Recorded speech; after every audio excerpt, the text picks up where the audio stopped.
안녕하세요. 저는 몇 년 전 이혼을 하고 새 인생을 살아가려 노력하는 30대 직장인 여성입니다. 이혼 얘기를 다시 꺼내려니 마음이 착잡하긴 하지만 새 출발을 하려면 끝맺음도 잘해야 하지 않나 하는 생각이 드네요. 솔직히 그놈 생각은 다신 하고 싶지도 않고 제 흑역사를 들춰내서 좋을 것도 없겠지만 제 스스로 과거를 모두 잊고 미련을 지우기 위해 이렇게 용기를 내어봅니다. 그래서 이번 일을 계기로 정말로 다 잊고 앞으로는 좋은 미래들만 기억하고 싶어요. 그럼 제가 어떤 남자를 만났고 어떻게 이혼을 하게 되었는지 얘기를 시작해볼게요. 전 남편과 저는 고등학교 시절부터 친구였어요. 같은 동네 같은 학교를 다니다 보니 자연스럽게 친해져 있었죠. 반이 달라도 등하굣길을 함께하며 친하게 지냈고 서로 부모님들끼리도 이웃사촌으로 잘하는 사이셨습니다. 하지만 친구라고 하기에는 우리는 너무 많은 것이 달랐어요. 저는 상위권 성적을 떨어뜨려 본 적 없던 공부 잘하는 모범생이었고 성규는 놀기 좋아하고 운동 좋아해서 공부하는 담을 쌓인 아이였죠. 그럼에도 저는 늘 밝고 웃음 많은 성규가 참 좋았어요. 공부만 하느라 세상 물정 모르던 제게 최신 유행 소식을 전해주고 늘 저를 웃게 해주었거든요. 친구가 그리 많지 않던 제게 성규는 참 좋은 친구였고 남녀 사이에도 좋은 친구가 될 수 있음을 알려준 성규가 저는 참 고마웠습니다. 그렇게 고등학교 2학년 때 같은 반이 되었던 저희는 서로 집에서 숙제도 같이 하고 공부도 하며 더 가까워지게 되었어요. 학업 성취가 떨어지는 성규가 제게 도움을 구하는 일이 많았거든요. 어차피 저도 공부해야 했고 옆에서 몇 개 알려주는 정도는 괜찮을 거라 생각해 성규와 같이 공부하는 날들이 많아졌죠. 그럴 때면 보통 성규네 집으로 가곤 했어요. 저희 집은 부모님이 맞벌이를 하셨지만 성규 집에는 어머니가 계셨거든요. 제가 성규 집에 방문할 때면 어머니는 늘 맛있는 간식들을 해주셨습니다. 가끔은 저녁까지 먹고 가라 붙잡으셔서 얻어먹은 적도 많았고요. 모범생 친구를 싫어하시는 부모님은 없으시잖아요. 그래서인지 성균의 부모님도 저를 참 예뻐하셨죠. 미진이는 어쩜 이렇게 공부를 잘하니? 우리 성규가 미진이 반에 반만 닮았어도 내가 걱정이 없었을 텐데 이놈이 괜히 너 공부 방해하는 거 아니야? 아니에요. 어차피 진도도 똑같고 저도 성규 가르쳐주면서 한 번 더 복습해서 좋은걸요. 어머, 미진이는 공부만 잘하는 게 아니라 어쩜 이렇게 착하니? 미진아, 혹시 이참에 네가 우리 성규 좀 가르쳐보면 안 될까? 네? 제가요? 그래. 아니 아줌마도 그냥 부탁하는 게 아니라 너한테 과외비를 주려고 그래. 우리 성규가 그동안 비싼 과외 시켜봤자 아무 소용이 없더니 2학년 돼서 너랑 같이 공부한 뒤로는 성적이 조금 올랐더라고. 그게 다 미진이 네 덕분인 것 같아. 그래도 제가 어떻게 돈 받고 과외를 해요. 그냥 지금처럼 옆에서 도와줄게요. 아니야, 그냥 부탁할 수 없지. 그래야 우리도 마음 편하고 미진이 너도 손해 아니지 않겠니? 간곡히 부탁하시는 성규 어머님의 요청으로 결국 저는 성규의 과외를 맡게 되었습니다. 친구끼리 그냥 가르쳐줘도 괜찮은데 용돈까지 챙겨주시는 성규 어머님께 감사했죠. 그렇게 저는 매주 두세 번씩 성규와 함께 공부하며 성규의 공부를 도왔습니다. 1학년 때까지는 놀 줄만 알고 공부에는 생각 없던 성규도 2학년이 되니 발등에 불이 떨어졌다 싶은지 꽤 열심히 하는 모습을 보였어요. 성규, 너 목표하는 대학은 있어? 대학? 글쎄, 내 주제에 그냥 성적 맞춰서 가야 되는 거 아니야? 그래도 목표는 있어야지. 아직 2년 가까이 남았잖아. 나랑 공부하고 평균도 올랐다며. 충분히 가능성 있어. 하긴 미진이 네 덕분에 정말 많이 올랐어. 사실 나 그전에 평균 30이었거든. 뭐? 지금은 얼만데? 지금은 50이야. 엄청 올랐지. 세상 처음 보는 처참한 성적표에 저는 괜히 의욕이 생겼어요. 목표도 의욕도 없는 이 친구를 제가 도와줘야겠다 생각했습니다. 그렇게 저는 직접 요약 정리를 만들고 문제까지 뽑아서 성규를 가르치기 시작했어요. 저도 제 공부를 해야 하기에 처음부터 이렇게 열심히 할 생각은 아니었지만 이왕 돈까지 받고 가르치게 된 거 좀 더 의욕을 가지고 성규를 가르치기로 했죠. 그렇게 1년 사이 성규의 성적은 중위권이 넘을 정도로 올랐고 성규 부모님은 감격을 하셨어요. 미진아, 네가 우리 집 은인이다.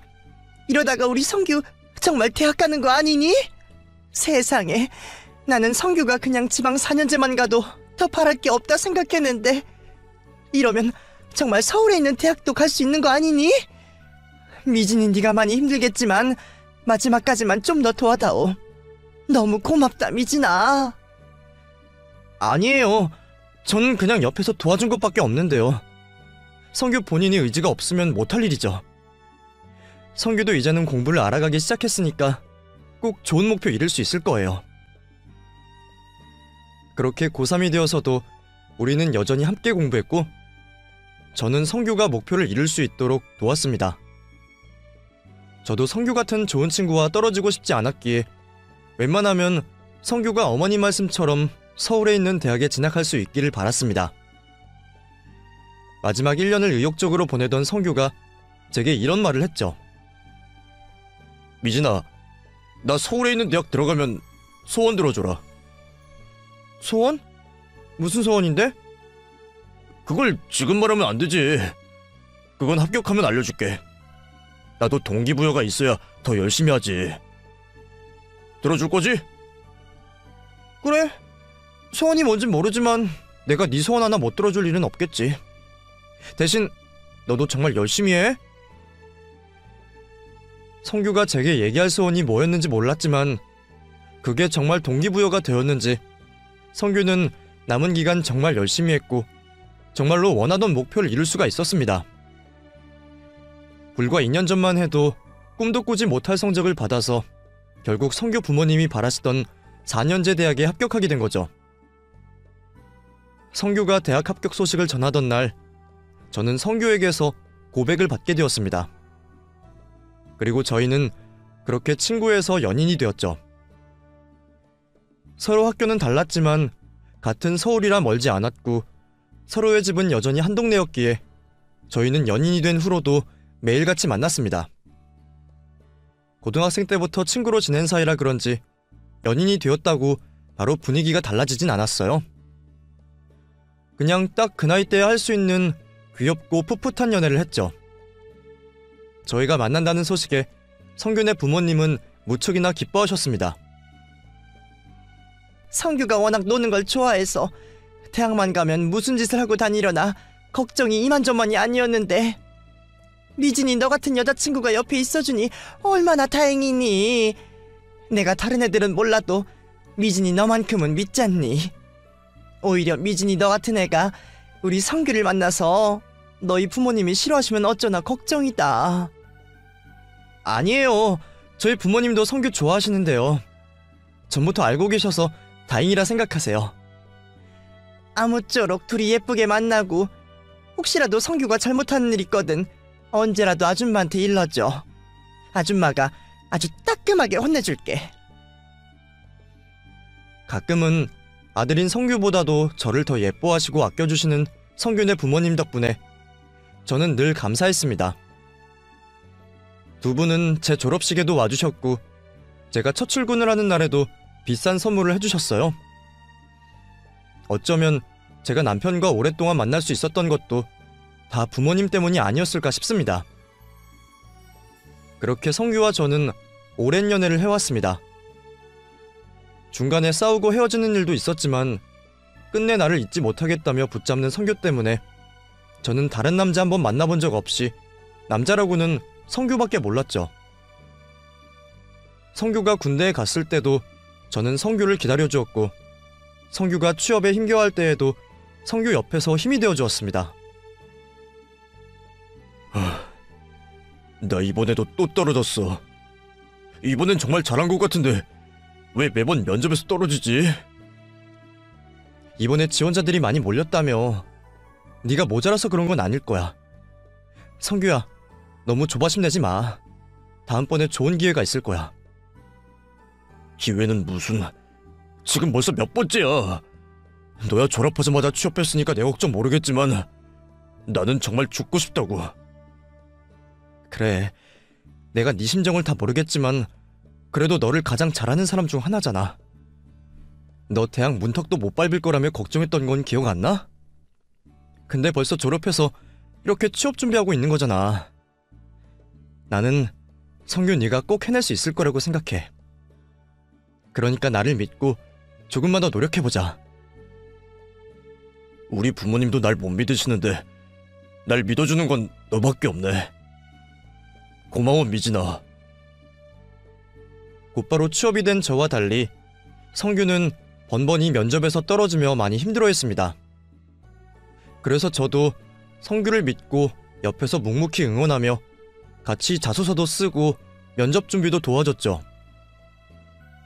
그렇게 성규가 취업으로 고생할 때 저는 또 다른 고민이 생겼습니다. 성규가 자기 일로 워낙 힘들어해서 미리 말하진 못했지만 혼자 오랫동안 고민하던 일이었어요. 제게 짧은 유학 기회가 생겼거든요. 공부가 제 적성에 맞았던 건지 조금 더 배우고 싶은 욕심이 있던 저는 좋은 기회 앞에 고민을 하게 되었습니다. 목표를 위해서라면 놓치기 힘든 일이긴 하지만 하던 일을 그만두고 유학을 간다는 게 두렵고 걱정스러웠어요.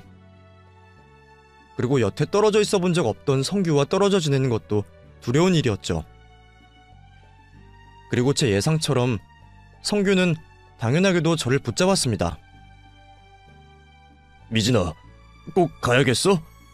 2년이 짧은 것도 아니고 우리가 어떻게 2년이나 떨어져. 나 너 없으면 안 되는 거 알잖아.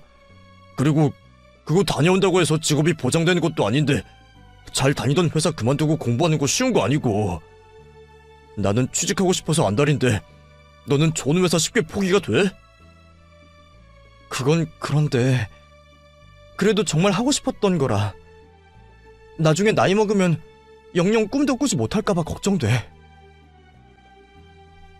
사실 성규의 말이 너무 현실적이라 그리 섭섭하진 않았습니다. 저도 같은 고민을 하고 있었거든요. 유학생활하며 들어갈 돈도 걱정이었지만 유학을 다녀오면 저도 더 이상 어린 나이가 아닌데 유학 간다고 미래가 보장된 것도 아니고 갔다 와서 경력만 단절되어 취업만 어려워지면 어쩌나 고민이 컸죠. 게다가 살던 곳을 떠나 혼자 해외 생활을 하는 게 쉬운 일도 아니었고요. 제가 고민하던 그때에 제게 용기를 주셨던 것은 성규가 아닌 성규의 부모님이셨습니다. 성규를 통해 제 얘기를 들으셨는지 제 앞길을 막는다며 성규를 혼내셨다고 하시더라고요. 결국 성규는 부모님 뜻대로 제 유학을 지지해 주었고 저는 가장 가까운 제 편의 응원에 힘입어 고민했던 유학을 결정하게 되었습니다. 2년간 회사 생활하며 모아두었던 돈을 모두 들고 그렇게 유학길에 떠났죠. 새로운 곳에서 새로운 환경에 적응하느라 힘들었던 저는 많이 지치고 힘들었지만 그나마 성규가 있어 힘든 시기를 견딜 수 있었어요. 늘 붙어있을 때는 잘 몰랐는데 떨어져 보니 알겠더라고요. 제게 성규가 얼마나 중요한 사람인지 말이에요. 오래 만난 만큼 저희는 더 이상 서로에게 없으면 안 될 존재가 되었습니다. 그리고 저희는 제가 유학을 다녀온 뒤 결혼을 하기로 약속했죠. 제가 유학 생활을 시작하고 얼마 뒤 성규 또한 좋은 결과를 얻을 수가 있었고 고생 끝에 원하던 곳에 취직한 성규는 너무 기뻐했어요. 미진아, 나 합격했어. 나도 이제 대기업 다닌다고. 정말? 성규야, 너무 축하해. 거봐, 너는 꼭 할 수 있을 거라 그랬잖아. 이렇게 기쁜 날 내가 있어줘야 하는데 나 없어도 친구들이랑 좋은 시간 보내. 그리고 부모님한테 꼭 감사 인사 드리고. 알겠지? 그렇게 기쁜 순간 제가 성규 옆에 있어주지 못해 미안하고 아쉬웠지만 앞으로 평생 함께할 사이이기에 아쉬움은 한순간뿐이라 생각했습니다. 그렇게 성규가 열심히 신입사원 생활을 하는 동안 저는 공부에 열중했고 유학생활이 끝날 즈음에는 좋은 기회를 얻을 수가 있게 되었습니다. 사실 공부를 하게 된 것도 어려운 기회였기에 더는 욕심부리지 않으려 했는데 좋은 일자리까지 얻을 수 있게 되어 한국으로 돌아와서도 걱정할 필요가 없었어요. 그렇게 저는 가벼운 마음으로 귀국을 했고 성규와 저는 기쁨의 재회를 할 수 있었습니다. 성규야, 너무너무 보고 싶었어. 나도 미진이 너 보고 싶어 죽는 줄 알았어. 미진이 너도 그동안 혼자 떨어져 지내느라 많이 힘들었지. 우리 이제는 떨어지지 말자. 미진아, 나랑 결혼해줘. 성규는 제가 한국에 도착했던 날 제게 프로포즈를 했습니다. 더는 떨어지기 싫었던 저희는 약속대로 결혼 준비를 시작했죠. 남들 하듯이 각자 집에 인사도 드리고 상견례도 했지만 사실 너무 오래 알고 지낸 사이라 그것들은 다 형식적일 뿐이었습니다. 양가 부모님들이나 지인들 모두 저희가 무사히 결혼을 할 거라 예상하셨던 모양이에요. 여유가 있으신 성균의 부모님은 아직 사회 초년생이라 경제적으로 어려운 저희를 위해 물심양면으로 지원을 해주셨고 덕분에 저희는 별 어려움 없이 결혼 준비를 잘할 수 있었습니다. 시부모님께는 항상 감사하기만 했어요. 제가 어려울 때 도와주셨던 분들이고 저를 정말 친딸처럼 예뻐하시며 늘 아껴주셨으니까요. 저 역시도 그 마음을 잘 알고 있기에 결혼해서도 그분들께 정말 친딸처럼 잘하고 싶었습니다. 하지만 결혼한 뒤에도 저는 늘 받기만 했네요. 일하는 며느리가 살림도 제대로 못한다며 잔소리하시기는커녕 제가 혹시라도 불편해할까봐 늘 눈치를 살피시면서 살림을 챙겨주려고 하셨죠. 어머님은 반찬 한번 가져다 주시는 것도 늘 조심스러워 하시면서 시댁에서 해주신 집에 오시는 걸 미안해 하셨습니다. 저는 아무렇지 않은데 자꾸 신경 써주시고 배려해주시는 어머니에게 더 죄송하기만 했어요. 그래서 제가 일부러 시댁에 더 찾아가고 시간 날 때면 어머니 불러서 같이 시간들을 보내곤 했죠. 그렇게 저는 부모님 같은 시부모님을 만났고 서로 잘하는 남편을 만나 행복한 신혼생활을 보낼 수가 있었습니다. 그래서 정말 평화롭던 신혼생활이었어요. 아직 아이 생각은 없지만 언젠가 아이를 낳더라도 별 걱정 없이 결혼 생활을 잘 유지할 수 있을 거라 생각했습니다. 하지만 무탈한 신혼은 그리 오래 가질 못했습니다. 결혼하고 2년 뒤에 남편이 갑자기 지방 발령을 받아 저희가 떨어져 지내게 되었거든요. 미진아, 나 어떡해. 회사에서 큰 실수해서 잘리게 생겼어.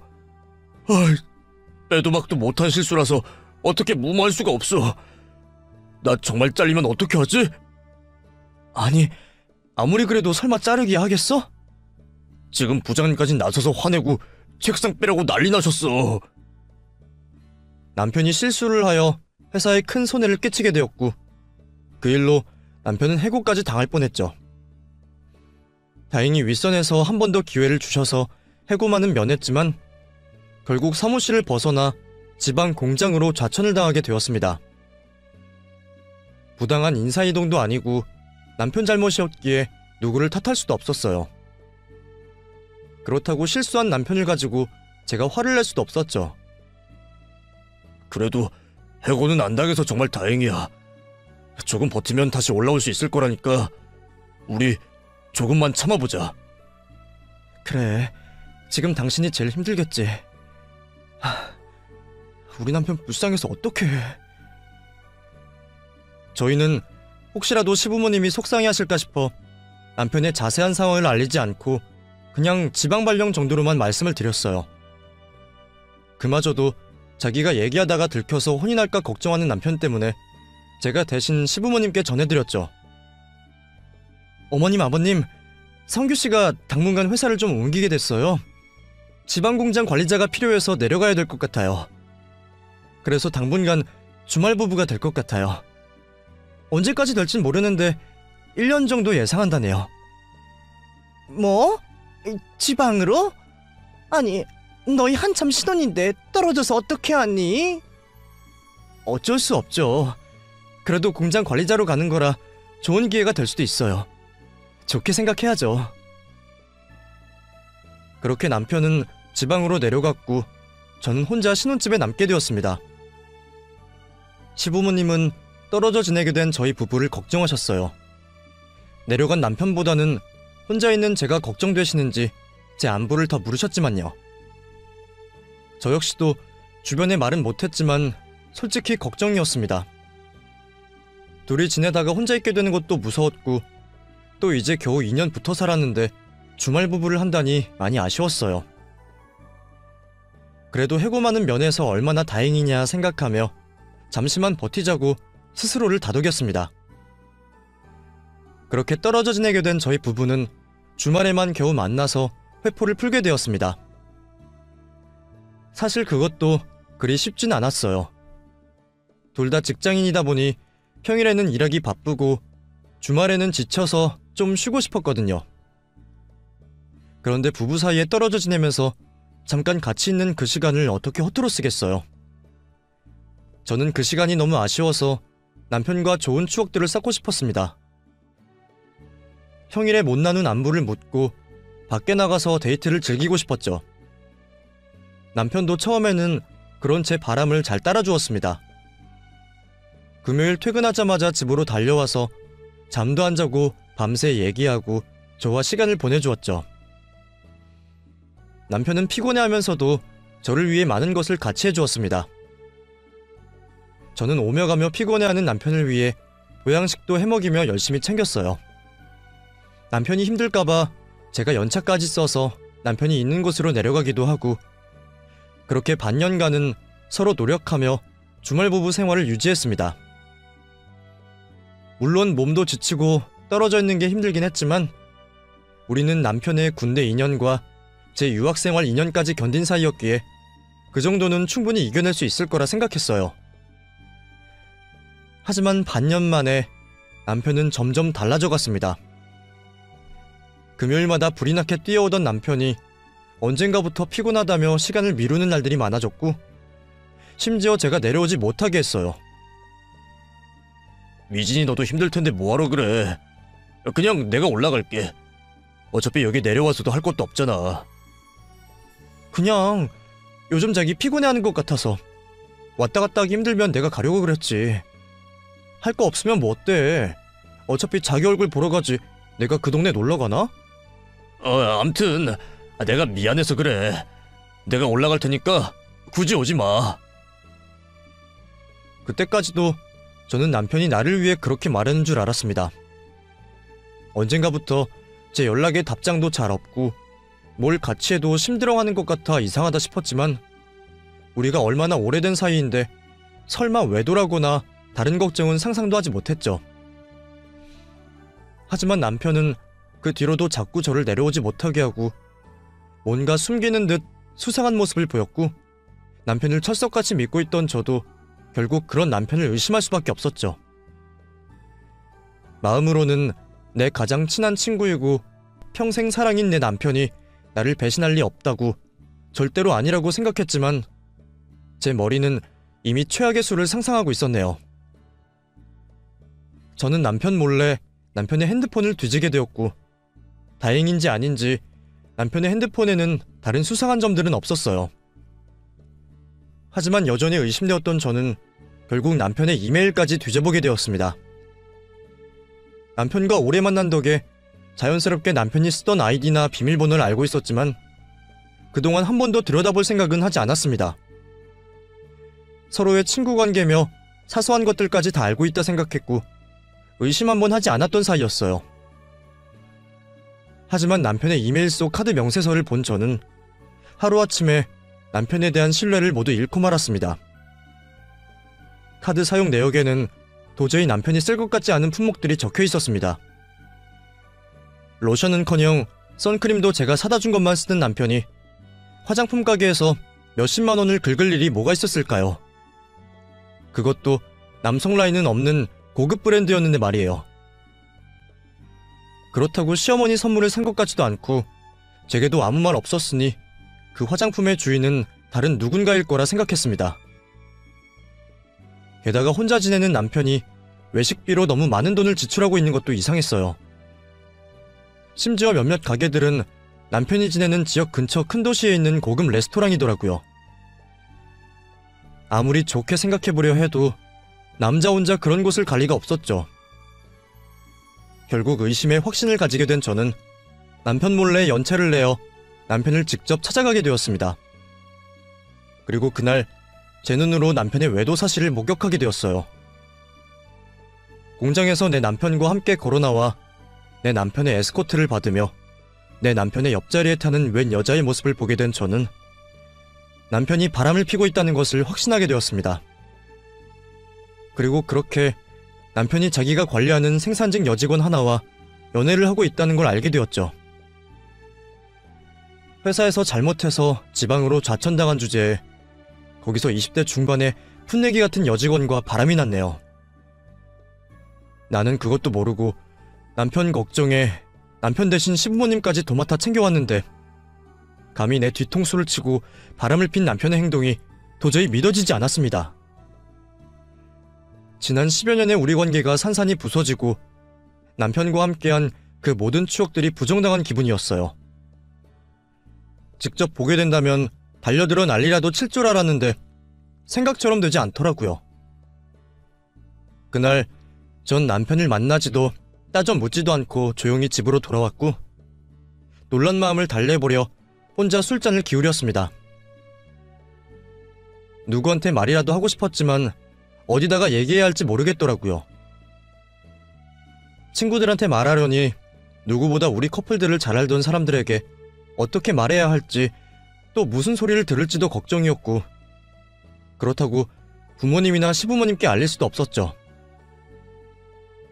당연히 이혼해야 한다는 건 알면서도 이혼이라는 걸 한 번도 생각해 본 적 없던 저는 뭐부터 어떻게 해야 하는지 알 길이 없었습니다. TV에서 이혼 소송하고 상간녀 소송하고 그런 얘기를 들어는 봤지만 설마 저한테 그런 일이 벌어질 거라는 생각은 정말 단 한 번도 해보지 못했어요. 우리 부부가 급하게 한 결혼도 아니고 얼마나 오랜 시간 알고 지냈나요? 친구에서 연인이 된 사이였기에 혹시나 다른 일로 싸우고 틀어지게 되더라도 언제든 회복할 수 있을 거라 생각했습니다. 하지만 바람이라니 이건 절대로 돌이킬 수 없는 일이었습니다. 결국 저는 혼자 소가리를 하면서 어떻게 해야 할지 고민하기 시작했죠. 이혼은 당연한 일이었지만 우선 남편의 외도 증거를 정확히 잡아야 했습니다. 마음 같아서는 더러운 그것들을 감옥에라도 쳐놓고 싶었지만 간통죄도 없어진 마당에 뾰족한 수는 없었어요. 그렇다고 그냥 순순히 도장 찍고 이혼하기에는 제가 받은 상처와 배신감이 너무나 컸습니다. 제가 남편 때문에 받게 된 상처와 아픔은 자그마치 10년치였으니 말이에요. 그래서 저는 남편의 정확한 외도 증거를 남기기로 했습니다. 남편이 무슨 짓을 벌였고 나뿐만 아니라 얼마나 많은 사람들을 기만한 건지 제대로 알려주고 싶었어요. 저는 휴가를 내어 남편과 그 여자의 뒤를 쫓았습니다. 그리고 더욱 기막힌 사실을 알게 되었죠. 알고 보니 나랑은 주말 부부하면서 떨어져 살았던 남편이 상간녀랑은 동거를 하면서 평일 부부를 하고 있었네요. 그냥 데이트만 하는 줄 알았던 그것들이 살림을 차린 것을 보자 제 분노는 더욱 커졌습니다. 저는 그것들이 매일같이 출퇴근을 하고 함께 집으로 들어가는 상황들을 동영상으로 남겨두었고 두 사람이 데이트를 즐기고 스킨십을 하는 것도 목격하게 되었죠. 그리고 휴가의 마지막 날 저는 남편이 지내는 집에 초인종을 눌렀습니다. 여보, 여긴 왜 왔어? 오빠, 누구 왔어? 상황을 다 알고 급습한 저는 팬티바람으로 있는 남편과 헐벗은 상간녀의 모습을 보게 되었어요. 원룸이라 그런지 어디 숨을 곳도 없었거든요. 그놈이 제게 뭐라고 변명을 할까 내심 궁금했는데 돌아오는 변명은 정말 터무니없고 너무나 성의가 없었습니다.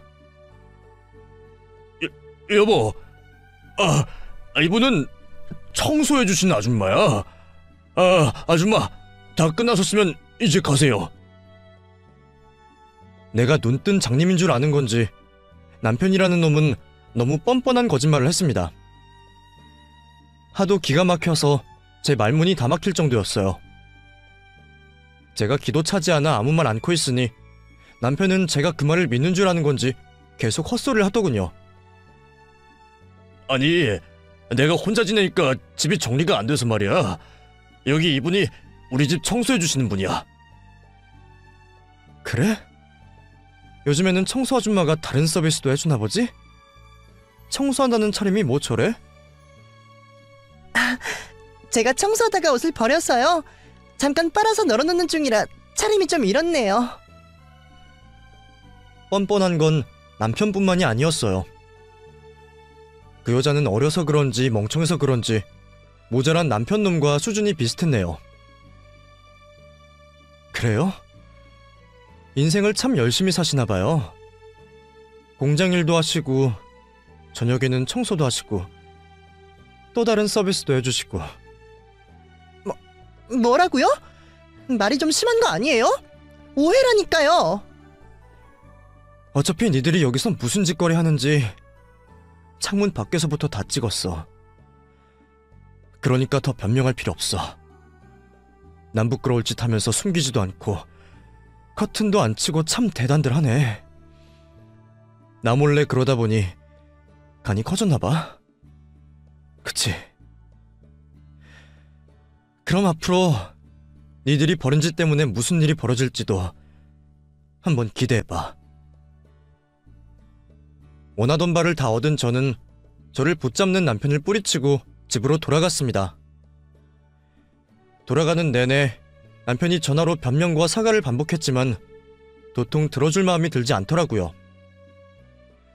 사실 화가 나고 배신감에 남편을 조져버려야겠다 생각하면서도 우리가 얼마나 오래된 사이인데 이렇게 헤어지는 게 맞는지 하루에도 몇 번씩 마음이 오락가락했어요. 몸이 멀어지면 마음이 멀어지는 법인데 남편이 잠깐 흔들렸을 수도 있고 내 말을 잘 듣던 남편이었으니 제가 말하면 다시 저한테 돌아올 거라 생각했거든요. 차라리 솔직하게 나한테 고백했더라면 마음이 달랐을지 모르겠지만 눈으로 직접 확인하고 나니 그럴 마음이 없어졌네요. 그렇게 저는 제가 모은 증거들로 혼자 이혼 준비를 하고 있었습니다. 남편은 주말을 맞아 다시 집으로 올라왔고 저는 그런 남편을 내쫓지도 제가 그 집에서 나가지도 않고 있었죠. 사실 제가 뭐라고 남편을 집에서 쫓아내겠어요. 그 집은 시부모님이 해주신 집이니 나가려면 제가 나가야겠죠. 그런데 남편은 제가 집에서 자기랑 같이 있는다는 게 화해의 신호라 생각한 건지 되도 않는 짓을 했습니다. 여보, 내가 정말 잘못했어. 근데 정말 오해야. 걔가 먼저 꼬시는데 어떡해. 나도 잠깐 흔들렸을 뿐이야. 그냥 내가 너무 외로워서 잠깐 한눈 팔았을 뿐이고 나한테는 미진이 너밖에 없어. 어차피 나는 다시 서울로 올라올 거고 걔랑은 그때 되면 자연스럽게 헤어질 생각이었어. 물론 그렇다고 내 행동이 정당하다는 것도 아니고 잘못했다는 거 알지만 눈 딱 감고 이번 한 번만 용서해주라. 앞으로는 내가 평생 잘할게. 우리 이렇게 끝낼 만한 사이 아니잖아. 남편이 옆에서 뭐라 떠들던 저는 작은 방으로 들어가 문을 잠궈버렸고 남편과는 아무 말 하지 않았습니다. 사실 제 마음은 벌써 정리가 되었지만 남편에게 마지막 선물을 하기 위해 D-Day를 기다려야 했거든요. 우리 결혼 기념일날 우리 자주 가던 카페에서 보자. 이번에는 나 실망시키지 마. 미진아, 드디어 화 푼 거야? 역시 너는 날 이해해줄 줄 알았어. 내가 실망스러운 짓 해도 날 믿어주던 건 너 하나였잖아. 그래, 잘 생각한 거야. 우리 앞으로 더 잘 살면 돼. 나도 이제 정신 차리고 다시는 실수 안 할게. 여전히 자신의 행동을 그저 실수일 뿐이라며 말하는 남편이 역겹고 추잡스러웠지만 그것도 다 마지막이었습니다. 생각해보니 내가 대체 그놈의 뭐가 좋아서 10년이나 만났을까 싶더라고요. 너무 어린 나이에 만나서 그 순수함에 반했던 건지 솔직히 남편은 저에 비하면 봐줄 게 없는 놈이었는데 말이에요. 내 덕분에 대학도 들어가고 예전에 자신이었으면 언감생심이었을 대기업까지 들어가 놓고는 자기를 그렇게 도와준 나를 이렇게 배신했네요. 하지만 이젠 그것도 모두 끝이었고 조강지처를 버린 죗값을 치를 날이 되었죠. 저는 결혼기념일 날 남편과 함께 만나기로 한 카페에서 우리 커플을 알고 지낸 모두를 초대했습니다. 고등학교 때부터 같이 알고 지낸 친구들이며 몇 번 만나 함께 어울린 남편의 대학 친구와 회사 동료, 그리고 결혼식 때 봤던 오랜 지인의 시부모님까지 모셨죠. 솔직히 시부모님께는 감사한 게 많아서 마지막까지 고민은 되었지만 다른 사람이 아닌 두 분의 아드님이기에 두 분도 아셔야 할 의무가 있을 거라 생각했습니다. 그리고 제가 잘못한 일도 아닌 것을 두 분께 죄송스러워하며 알리고 싶지도 않았고요. 결국 저는 사람들을 불러 모았고 남편은 그 광경을 보고 놀라긴커녕 좋아하더라고요. 아마 제가 그 자리에서 무슨 짓을 할 줄은 꿈에도 모르는 모양이었어요. 그만큼 저에 대한 신뢰가 깊다는 거죠. 그걸 자기가 어떻게 깨트린지는 느끼지도 못하는지 말이에요. 미진아, 결혼 3주년 기념하고 싶다더니 이 많은 사람들을 네가 다 부른 거야? 나는 별로 준비한 것도 없는데 나 같은 놈한테 이렇게 해주는 건 역시 우리 와이프밖에 없다. 나 정말 반성하고 있어. 앞으로 잘할게. 내년 기념일은 꼭 내가 챙겨줄게. 글쎄, 우리에게 내년이라는 게 있을까? 뭐? 그게 무슨 말이야? 여러분, 제가 이렇게 자리를 만든 것은 저희의 결혼을 축하해 주셨던 여러분들 앞에서 마지막을 기념하기 위해서예요. 지금부터 보여드릴 것들이 다소 불편하실지 모르겠지만 이걸 보시고 제가 받은 상처들을 조금이나마 이해해 주시길 바랍니다. 저는 어리둥절해하는 남편과 지인들을 앞에 두고 영상을 틀었습니다. 제가 그동안 남편 뒤를 쫓아다니며 포착한 불륜의 증거들이었죠. 다정하게 손잡고 걸어다니는 모습이나 스킨십하는 모습들까지 불편할 수 있는 영상들을 엑기스만 편집해서 영상으로 틀었습니다. 오미진! 너 지금 뭐하는 거야? 당장 안 꺼! 남편 놈도 창피한 걸 알기는 아는 건지 제 앞에서 당당하던 모습은 온데간데 없이 사람들 앞에 자신의 더러운 짓거리가 보여지는 걸 끔찍해했어요. 하지만 이제 와서 그 많은 사람들의 눈을 가릴 수도 없고 자신의 죄를 돌이킬 수도 없었죠. 결국 남편과 저를 알고 있는 모든 지인들은 남편의 잘못을 눈으로 목격하게 되었습니다. 그리고 남편과 막역하던 친구들까지 남편에게서 돌아서기 시작했죠. 야, 너 이딴 짓 하고 다니려고 미진이 핑계대면서 돈 빌려달라 그랬냐? 뭐? 미진이가 힘들어해서 그런다고? 야, 미친놈아. 우리가 아무리 친구라지만 너 그러는 거 아니야. 너 태영이한테도 돈 빌렸다며? 이런 짓 하고 다니라고 돈 준 거 아니니까 당장 갚아라. 이자까지 쳐서. 알고 보니 남편은 저 몰래 상간녀랑 데이트하고 다닐 돈이 필요했던 건지 친구들에게 얼마씩 돈까지 빌렸던 모양이에요. 그것도 제 핑계를 대면서 말이죠. 지인들은 평강공주 두고 바람났다며 남편을 욕하며 비웃었고 그 소리를 들은 남편은 열이 받았는지 제게 난리를 쳤습니다. 오미진, 너 꼭 이렇게까지 했어야 했냐? 차라리 이혼해달라 하지 그랬어. 이런다고 네 속이 편해? 너는 정도 없냐? 우리가 친구였던 순간도 있잖아. 그걸 먼저 깨트린 게 다름 아닌 너야. 너 때문에 버려진 내 지난 10년, 이 정도로는 아직 부족하지. 마음 같아선 찢어놓고 싶은데 이 정도로 하는 걸 다행으로 여겨.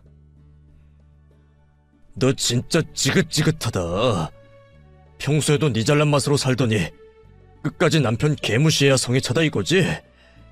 이거 명예훼손이야. 내가 너 고소할 거야. 저를 고소한다는 남편 옆으로 시부모님이 다가오셨고 저는 무슨 소리를 들을지 걱정이 앞섰습니다. 아무리 절 예뻐하셨던 시부모님이셔도 결국 팔은 안으로 굽지 않겠어요? 하지만 남편 편을 들 줄 알았던 시부모님마저 남편을 탓하시더라고요. 시아버님은 정신 못 차리고 저를 고소할 거라며 난리치는 남편을 제 대신 두들겨 패주셨습니다. 저는 혹시 이혼하는데 문제가 생길까봐 때리진 못하고 있었는데 시아버님이 제 한을 대신 풀어주셨네요. 시어머니는 그 광경을 말리지도 않으시고 오히려 제 앞에서 하염없이 미안하다고만 하셨어요. 두 분이 마지막까지 제 편이 되어주시는 걸 보고 저는 그제서야 두 분께 죄송한 마음이 들었습니다.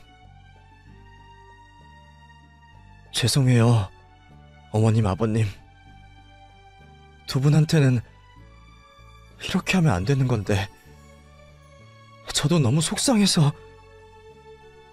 네 마음 다 안다. 이런 일 겪고 가만히 있을 사람이 어디 있어. 오히려 그러면 바보지. 우리 똑똑한 미진이가 잘했구나. 내가 저런 놈을 낳고 미역국을 먹었다니 정말 한스럽다. 너한테 미안해서 어쩌면 좋으니? 그래, 네가 내 딸이면 나도 저런 놈 용서 못할 거다. 그러니 미안해하지 마로. 죄송합니다. 그렇게 마지막까지 제 손을 들어주신 부모님 덕분에 저는 무사히 이혼을 진행할 수 있었습니다. 그리고 상간녀에겐 당연히 상간녀 소송을 걸었고요. 내 앞에서 뻔뻔하던 건 어디 간 건지 돈 없다면서 선처해달라는 걸 듣고 기가 막혔어요. 돈 없다고 배째라는 걸 그래도 월급 압류까지 해서 돈은 다 받아냈죠. 월급 가압류까지 당해서 직장에서도 소문이 돌았던 모양인데 아마 체면이라는 게 있으면 그 직장도 올해는 못 다니겠죠.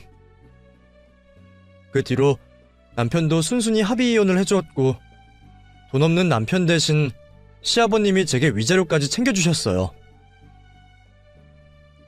얼마 안 되지만 위로금이라 생각해라. 네가 받은 상처가 더 클 텐데 우리는 겨우 이런 것밖에 못해줘서 미안하구나. 앞으로 다시 보자는 말은 미안해서 못하겠지만 그래도 어디서 뭘 하건 잘 살거라. 한때나마 우리 며느리 해줘서 고맙다 아가. 한때나마 우리 며느리 해줘서 고맙다 아가. 시아버지의 따뜻한 당부를 끝으로 저는 전 남편과 모든 인연을 잘라낼 수 있었습니다. 무려 10년이 넘는 세월 탓에 하루아침에 마음 정리가 되진 않았지만 그래도 더러운 꼴을 본 덕분인지 미련이 남진 않았네요. 그 뒤로 전 남편은 회사에서 잘리고 여전히 자기 앞가림도 못하고 산다는 소식을 들었습니다. 원래도 변변치 못한 놈이었으니 뻔한 결과였겠죠. 그런데 저는 어쩐지 남편과 헤어진 뒤로 인생이 더 잘 풀리는 것 같네요. 일도 잘하고 있고 최근에는 전 남편과 비교도 할 수 없는 좋은 사람을 만나 많이 사랑받고 기쁜 매일을 보내고 있습니다. 그래서 저도 이제야 얼룩진 지난 세월을 추억으로 간직할 수 있을 것 같아요.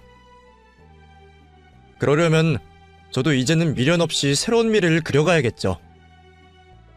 새 출발을 앞둔 저를 여러분도 응원해 주시길 바랍니다.